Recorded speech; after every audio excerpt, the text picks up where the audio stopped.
Good evening, everyone. Sorry for the late commencement, as I didn't get home early. I wanted to start early. So, as I indicated, what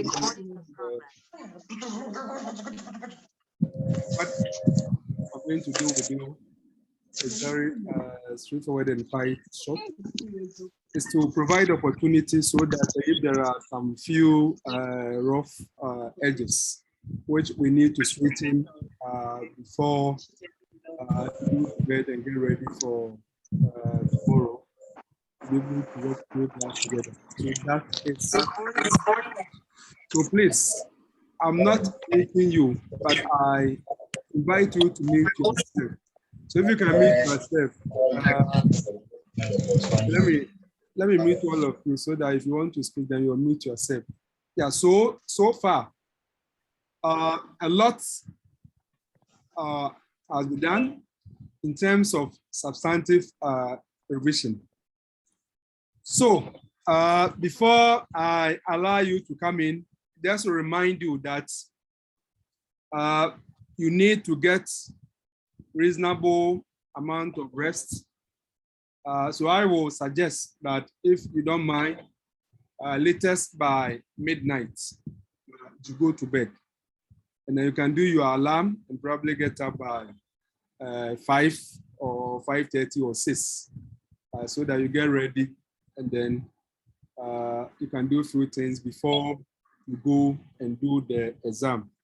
Because as they say in Latin, mens sana in corpore sano, mens sana in corpore sano, simply means that a sound mind in a sound body. And you cannot have a sound mind if you are not rested enough. So all the great things that we've been reading over the past few months, and some of you over the past few years, you need your mind to rest or relax so that the things that you'll be learning could actually come up when needed. So that is my first practical advice and suggestion to you, that you need to rest your mind for your memory to function well, right?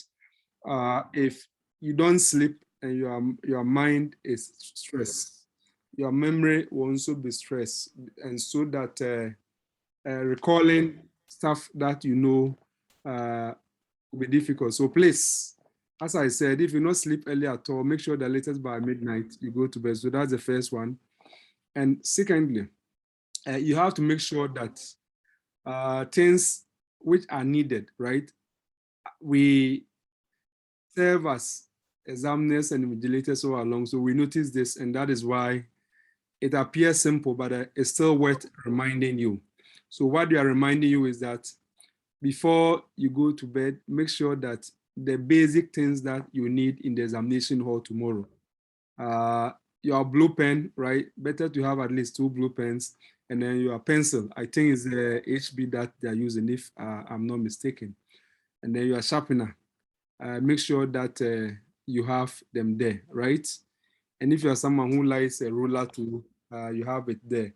So that the basic things that you need in the examination hall are organized before you go to bed. So that is the second practical advice. Now, the third advice is that in case you'll be having maybe difficulty trying to memorize or be able to recall certain authorities, so that there's a temptation for you to write maybe certain things on certain parts of your body, or maybe there's a temptation on you to try and get something like what do you call, like the external materials into the examination, or so as to provide assistance for you. Please desist from that.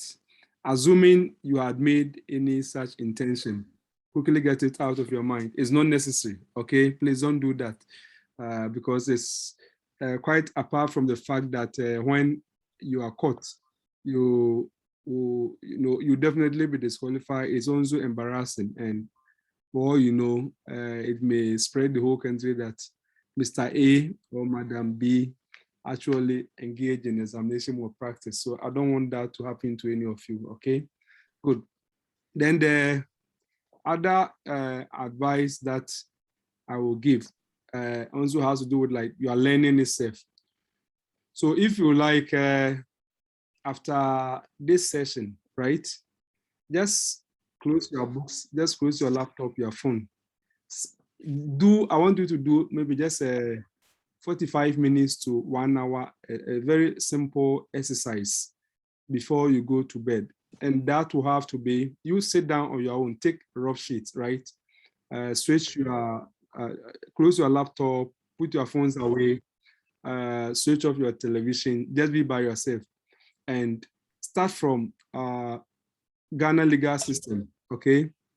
Ghana legal system, just begin to write down the topics which you remember from your own like mind, like your own recollections, okay?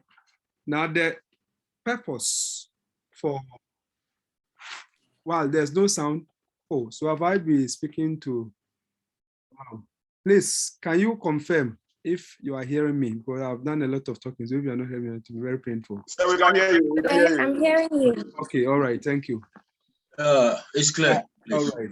So the one who is having difficulty, please check your system. Probably you've clicked something. Good.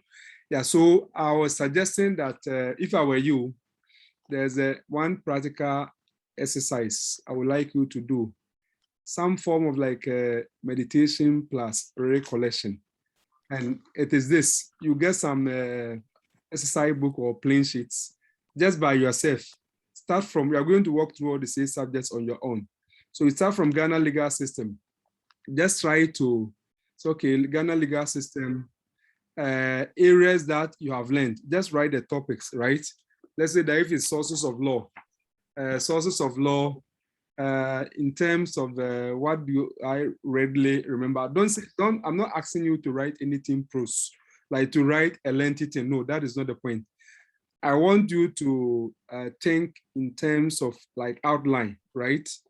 And that should help you to, you're doing some kind of like a stock taking of your strengths and your weaknesses before you go to bed regarding all the 6 areas. So you start from Ghana legal system, topics that you have read on your own, not just looking at the book to find out, okay, what topic, no, on your own, you'll be able to take account, okay, sources of law, okay, sources of law, key things that I remember, the sources of law are this, and I take the Constitution is the supreme law, this and this I should remember. When it comes to acts, I have to remember that the acts, I should also address how a bill become an act, right? And all that, like you put it down. The common law of Ghana, I have to remember like the common law of Ghana, this and this and this and this and that, and so on. The existing law, I have to know like the existing law is this, yeah. So on your own, you are taking some kind of like a stock. Then you finish, you move on to another topic, still in Ghana legal system, judicial precedent. Oh, this is the key meaning. These are the elements needed for operation of judicial precedent.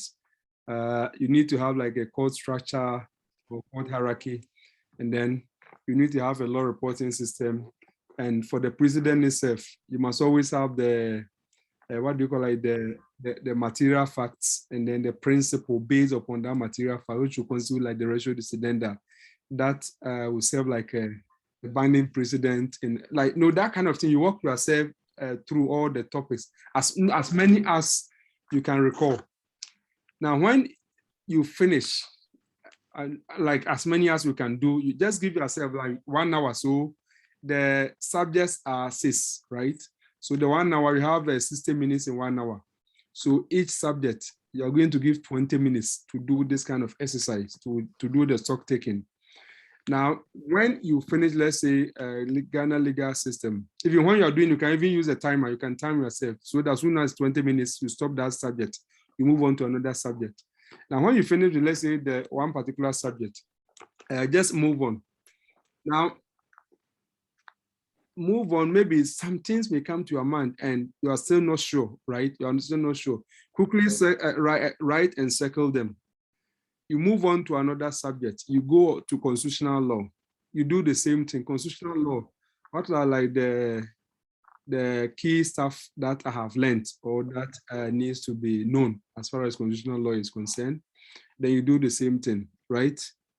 And then when it comes to, let's say, the Constitution of Ghana itself, the 1992 Constitution, there are maybe some pertinent or key stuff, which even if you don't need to know the numbers, like should come to mind as it were, then you do that as part of the stock taking for constitutional law, right?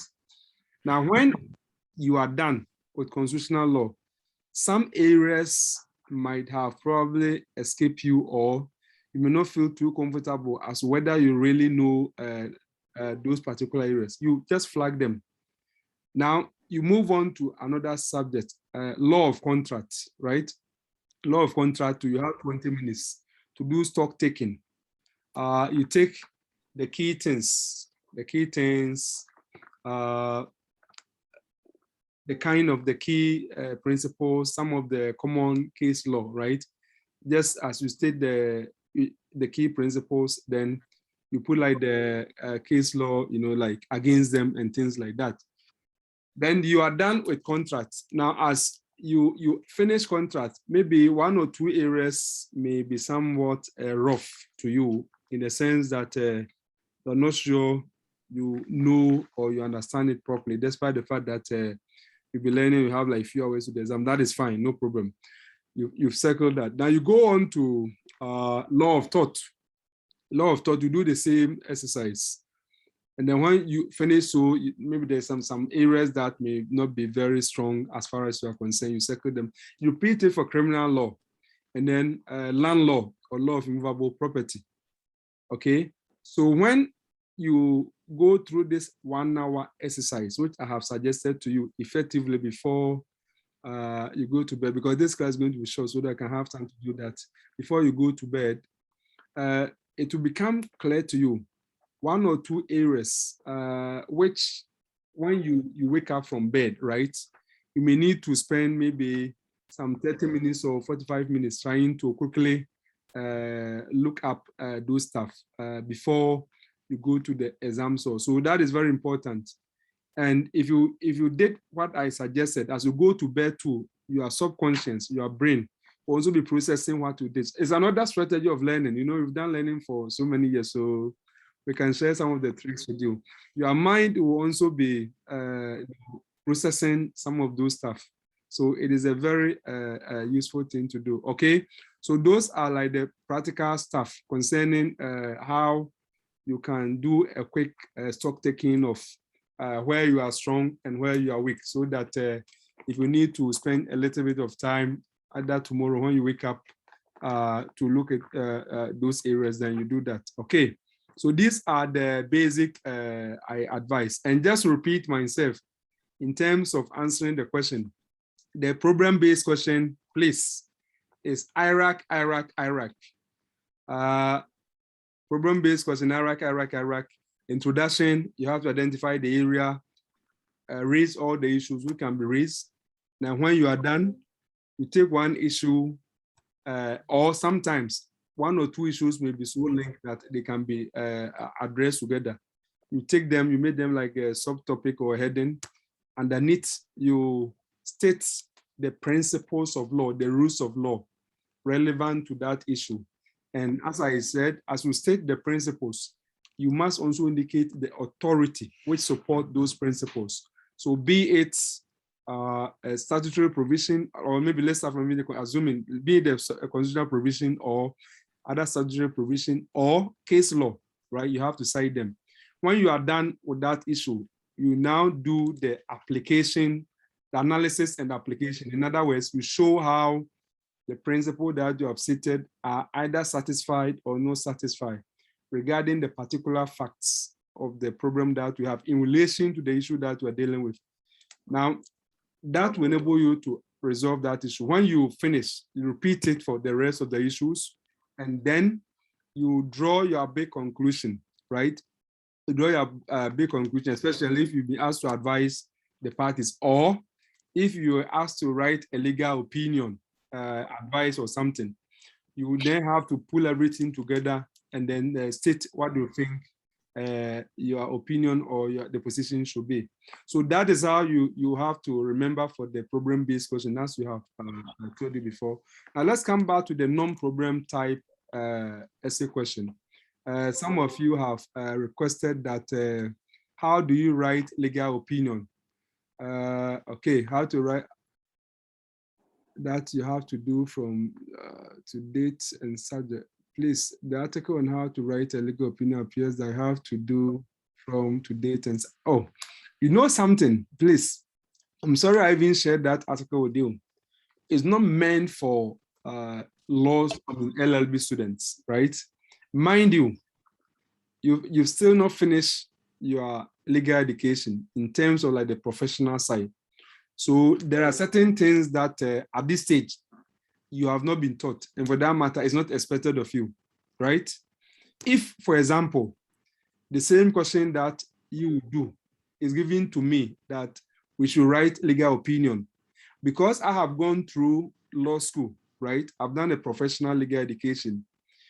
In terms of drafting and presentation of legal opinion, the way I'll go about it in terms of style will be a bit superior to how you go about it. And it's no fault of yours, because you haven't yet learned that. You are yet to go through that. And for that matter, don't let us think that your examiners are going to use the standard expected of those that have gone through professional legal education. For those of you who have barely completed LLB and you're seeking admission to the professional legal education. So don't let us worry ourselves so much about the niceties of form, right? And that is, yesterday, those of you who attended Dr. Abdul Bassett's discussion, I think he also emphasized that when he was talking like in relation to a memo and things like that. Those things are not like what is meant to determine whether you pass or you fail. Please trust me and take it from me. I mean what I'm saying. As legal memo, legal opinion, it's fine. The form, like the style, does not matter so much, right? What matters is the substance. If it is a legal opinion, for example, assuming, depending upon like the type, if like a legal opinion, which is just purely in the form of like an essay, but not against the backdrop of maybe a particular set of facts, you must still have a clear structure, right? You must still have a clear structure, maybe legal opinion or either a memo on a law reform, a particular area of the law which needs reform, a particular issue which needs to be legislated upon, and so on and so forth. You must have a structure, you must have introduction. Introduction, you tell us the purpose of why you are writing, or declaration of intention. And then you must also indicate the roadmap, roadmap. In other words, what do you intend to be covering in the essay, right?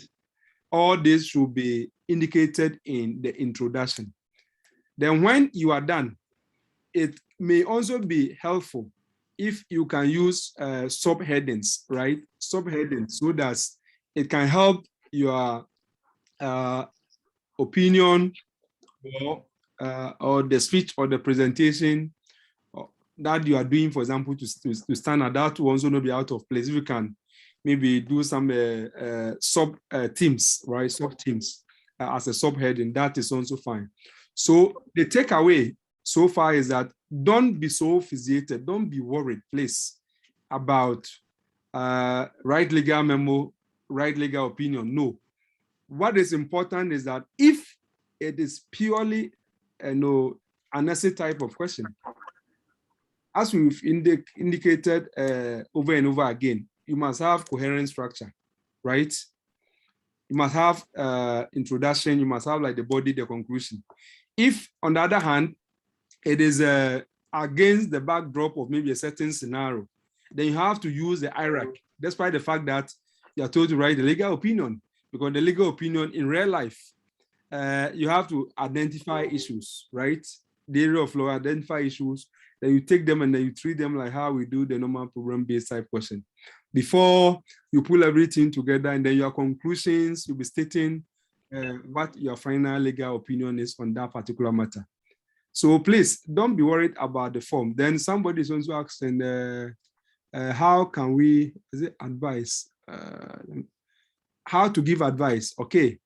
So if you are asked to give advice, if, for example, a scenario was narrated and you have been invited to give advice, now, as we have said already, you must still use IRAC.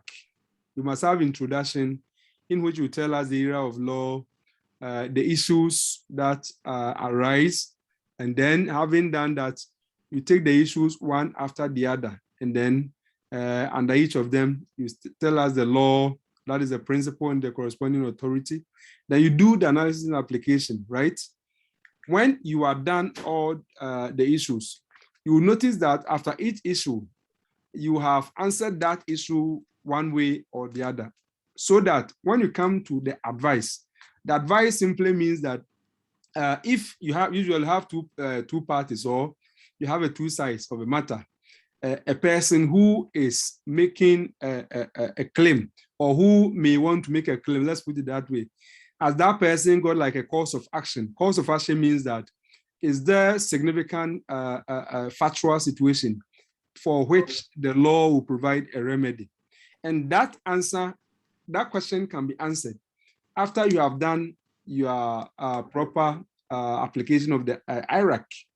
When you have identified the issue, when you have told us the relevant principle relating to that particular issue, and then you've done the analysis and application, you've concluded on it, that would enable you to, for example, tell whoever you've been asked to advise as whether he has a case, whether he has a course of action he can maintain against the other party.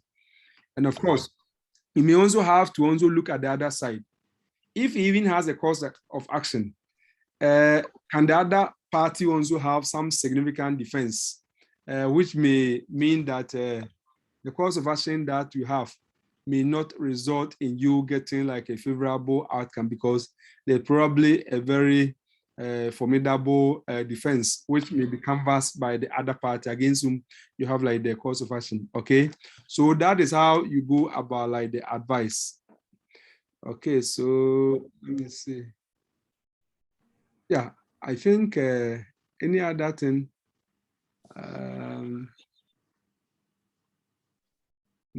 because I think by 11 we have to stop. We have 17 minutes so that you can go and do the stock taking that I shared with you before you go to bed. If there's anything you like to share with us, I think somebody put a certain article somewhere. Let me see.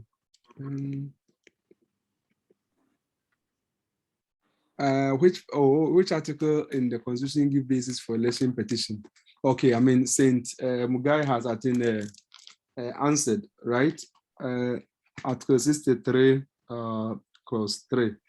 And please, because this year was the presidential election petition year, even if you are not going to get probably a substantive question on it, it may not be out of place for one or two things to actually show up in the multiple choice. So therefore, in terms of the threshold, right, of votes needed to be declared a winner, is a bit tricky. And if we look at even the petitioner, you see that they fell into that trap in one way or the other. So let's look at Article 63, right? Article 63, clause 3.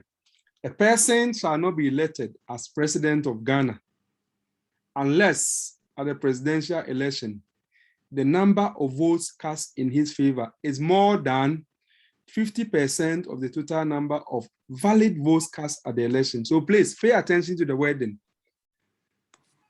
To be declared a winner of presidential election, you must have garnered more than 50% of the total number of valid votes. Emphasis is total, the valid votes, not the total number of votes cast, right?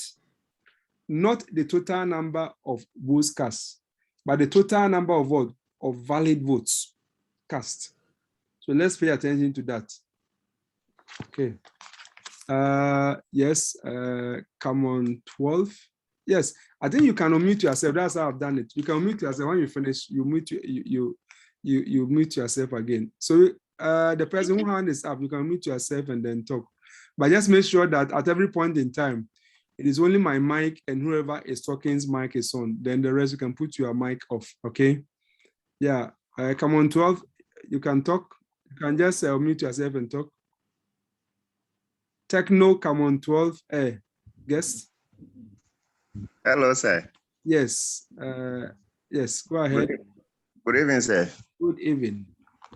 I'd like to know if there's a topical issue in relation to national activities.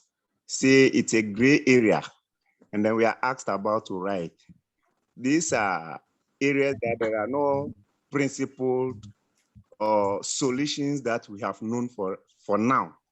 And you are asked to write about, and we have to apply our minds. What would you advise that in answering such questions we adopt? What strategy should we adopt if we are asked questions on gray areas or national issues? What would you advise that we do? Yes, thank you very much. And I'm happy you brought up this question because in the afternoon when we're having like the panel, I think one of the panel members made a certain comment, which I very much don't agree, but I think it escaped me to react. I think it was, one of them was saying that during his time as a student, they got what we call like a non-law question. I didn't like that. I don't agree with that. As far as I'm concerned, right, you are law students and the entrance examination you are going to do, you are not doing entrance examination into LLB class, right? Like maybe like University of Ghana or UCSO or KNUSC or UPS, whichever university that you are, they do entrance examination for students to be admitted into the LLB, all right? That one, properly speaking, is not a law exams. And for that matter, you can say that the questions there are non-law questions. And you just have to approach them like how in maybe in general knowledge or English class, how you write essays, right? So that is fine. But you have gone through a full LLB education. You are certified as having been conferred with Bachelor of Laws degree. And the paper that you are going to write, you have been told that there are 6 examinable areas. So when any question comes, never say that this question is not law. It's just like a general common sense. No, as far as I'm concerned, there's nothing like that. Any question that you get in this examination, even if on the face of it, we cannot readily pinpoint any settled authorities, right, which govern such a particular issue, you will still have to bring your appreciation of law to creatively respond to that question.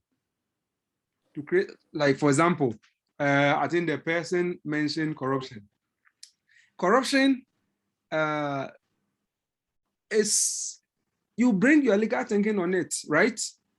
And a number of perspectives. So let's assume that, I'm just using that as an example. I'm not saying it's really anything. Just to help you how you actually think around matters which are not like, let's say from like a very direct, direct question from the subtle topics that we usually do. If it is like so general, right? Let's say like the corruption, assuming there is something like that, or so, or even let's assume, yeah, so I'm just giving that example. Like you're a law student, you have to know that criminal law is important, isn't it? Then even apart from criminal law, You also have to bring to bear Article 41 of the Constitution, duties of a citizen, isn't it? It's relevant. Then apart from that, you also have to bring to bear some you can reason. Don't forget that basic legal philosophy is part of Ghana legal system and legal method, right? And for that matter, sometimes if you need to bring, assuming you have like a general question, you need to bring your appreciation of natural law thinking, legal positivism, and things like that to bear on it. It is not out of place because the 6 examinable areas include Ghana legal system and legal method.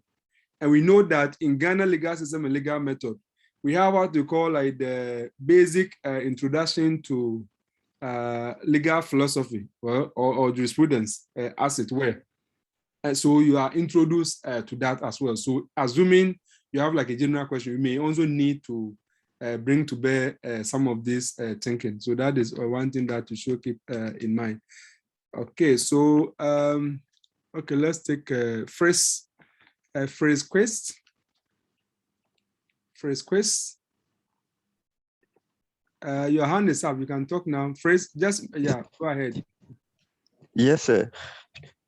Please, I will be glad if you could brief us on the new regulations with respect to the election petition.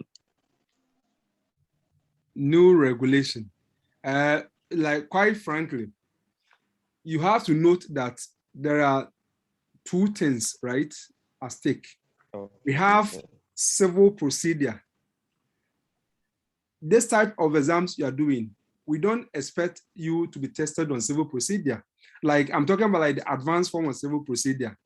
If you need to know civil procedure at all, as is done in Ghana legal system and legal method, just the basic introduction, right?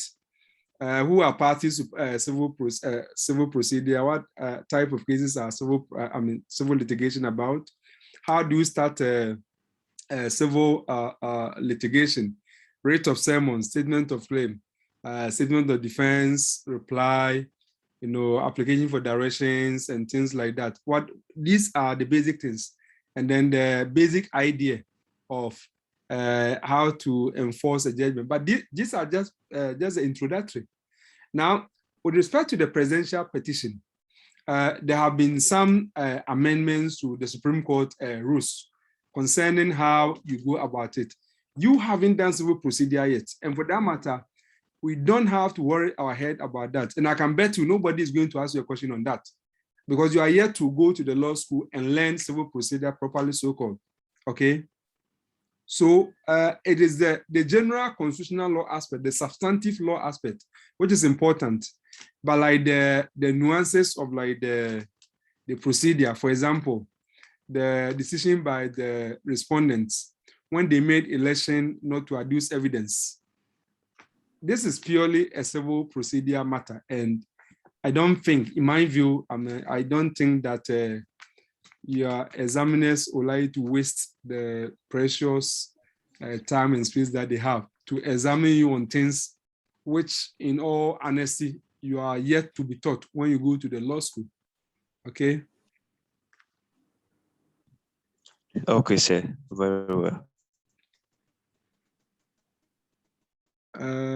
Yeah, I think that you're very good to go. You have 6 minutes. We have 6 minutes to go. And maybe the other advice I will also give you is that, as you have been learning, you're all coming from different places, right? Different institutions. And some of you even go to different classes, revision classes here and there, which is fine. So maybe you come across a question and, the exams that you are going to do, the questions are set by human beings, and it is also human beings who are teaching you with the same level of expertise as those who set the question. And for that matter, some of the questions which some of you might have come across could, for example, come in the exams, right? Either in direct form or in indirect form. But you need to be disciplined not to create what we call sensationalism, so that you don't create impression that you have, for example, have access to the question, and which in fact you might not in all honesty have had any access with, just that your preparation or revision was good and you were able to get what you learned, for example, coming up. So if you don't manage your enthusiasm well, that could actually suggest, unfortunately, to those who are managing the exams that it has been compromised in terms of like the question and things like that. So just be disciplined about that. Remember that some years ago, when they finished the paper, they had to cancel it for them to rewrite it again. So I am aware of all those issues. I would say that you need to be a bit more disciplined, okay? You need to be a bit more disciplined. And now we have like the social media. You go and write on the Facebook, or you go and write on any of the platforms that, oh, this question is coming or that question is coming. Please desist from that. If you have a particular question you think will come, well and good, learn it, but don't be sensationalist about it. Any other? We have 4 minutes to go.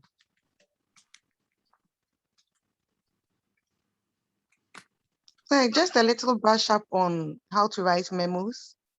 Okay, how to write memos, good. Now, when you ask to write a memo, the tip, first of all, I've made the point that we shouldn't be so much fixated, we should not be so much worried about niceties of form, but just a basic format that we need to know is that a memo is usually headed like the memo, right? Either memo or memorandum in full.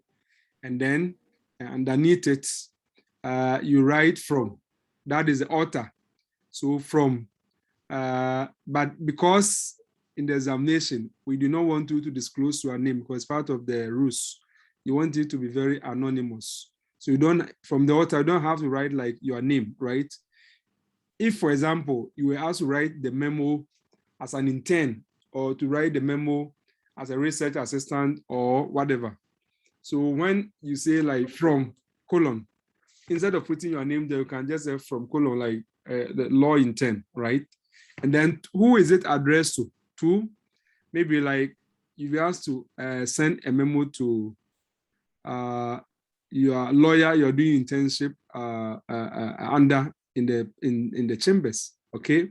Then to be like to lawyer so and so and so and so, or maybe the memo is to Parliament, right? Maybe on a particular bill pending before Parliament. So you address it to the clerk of Parliament or to the Speaker of Parliament through the clerk, right? And then the next one is what we call like the subject, or instead of writing, so subject colon, and then you, what is it about? Let's say that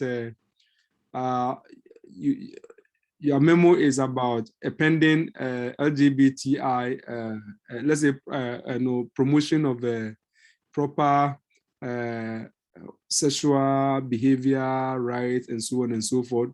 You capture it as a subject, as it were, right? And then you underline all that, and then you start. You must have your introduction. You can even write like introduction, colon, and then you start telling us the purpose of that memo. In other words, what do you intend to do? Why are you writing that? And then what things are you going to cover or explore or discuss in that memo, right? The roadmap. You do that in the introduction, then you move on to take whatever that you say you're going to do one after the other, and then you develop them. You could, if you want to create what you call like the sub-teams in the form of like subheadings, it is also welcome, right? But make sure that you pay attention to paragraph development. So that one main idea, one paragraph. And then when you are done, you have to get like a good conclusion. A good conclusion, reminding yourself of what you said you're going to do in the introduction, and as whether you have actually done that, right? You put everything together. Yeah, so those are, I think, what I think you need to pay attention to when it comes to writing memo. Okay. Okay, so okay, somebody is also asking, what of a brief? Okay, what of a brief? Cecilia, is that your question? Do you mean like a hello? Cecilia, are you there? Yes, Doc. Can you state your Hello. question? Yeah, can you state it so that I will... Yes, I just want to ask, like, if they ask us to write a brief, like a brief, let's say last 2 years, they asked a brief of the source of laws in Ghana. How do we write the brief? Okay, all right, thank you very much. When you are asked to write a brief, again, as I told you, those things are just meant to scare you, right? But speaking as a teacher, I can assure you that, like, even when they were asked to write like a brief on the sources of law and all that, if they did not have any special format, right? And then the person just had just like a topic or just a title, or even they didn't have the title, but just had like introduction, and then the various points were well developed, the person will get the marks and pass well. So please, when you go and you get the question, write the brief, write the memo, don't be distracted by those things. Look at the substance of what you are being invited to do. Like, for example, if you are asked to just to discuss sources of law, it's quite simple, isn't it? Every average student can do that. So your examiner would like it to appear to be somehow intimidating. Write a brief to Parliamentary Committee on Subsidiary Legislation, pointing out challenges associated with subsidiary legislation or delegated legislation or constitutional instrument in Ghana, as it were, as a source of law. Now, if you were just asked to, let's say, just to discuss problems associated with constitutional instrument or subsidiary legislation, you probably say that, oh, as for this question, it's very easy, everybody can do it, isn't it?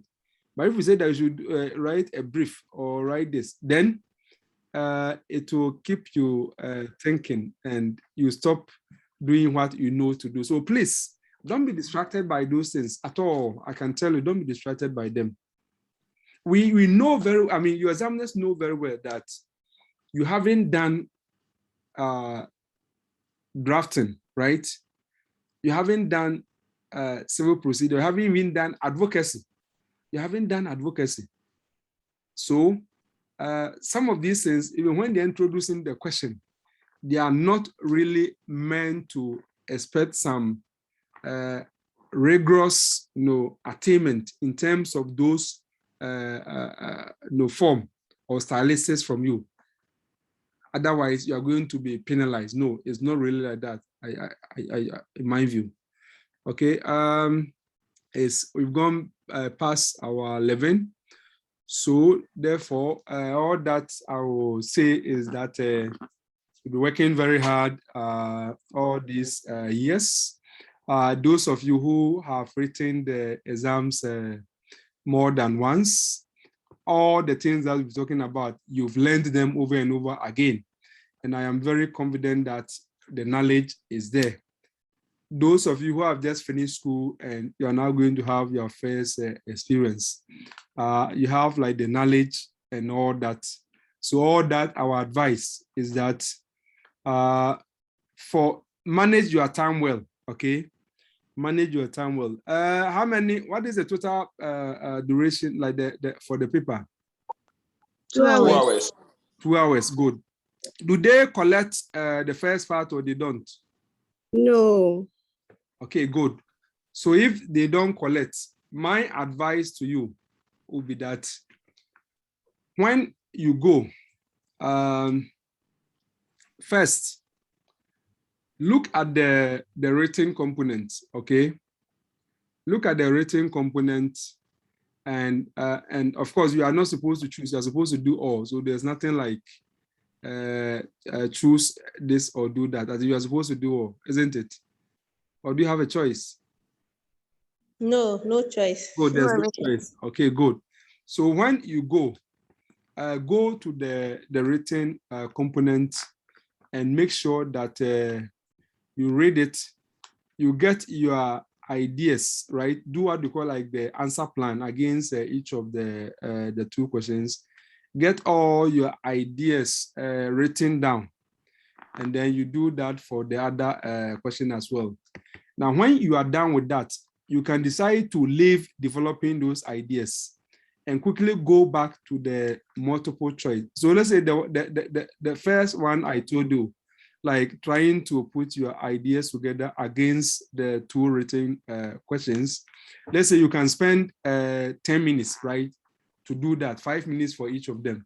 So 10 minutes. So you are left with the 1 hour, 50 minutes, right? The 1 hour, 50 minutes, yes. Go back to the multiple choice questions and start from question 1. As I said, when you read the question, go through all the options. When you get what you think is the correct answer on the question paper, you can, I don't know if they allow you to take on the question paper, you can take what you think is the correct answer, but then test that quickly against the remaining options.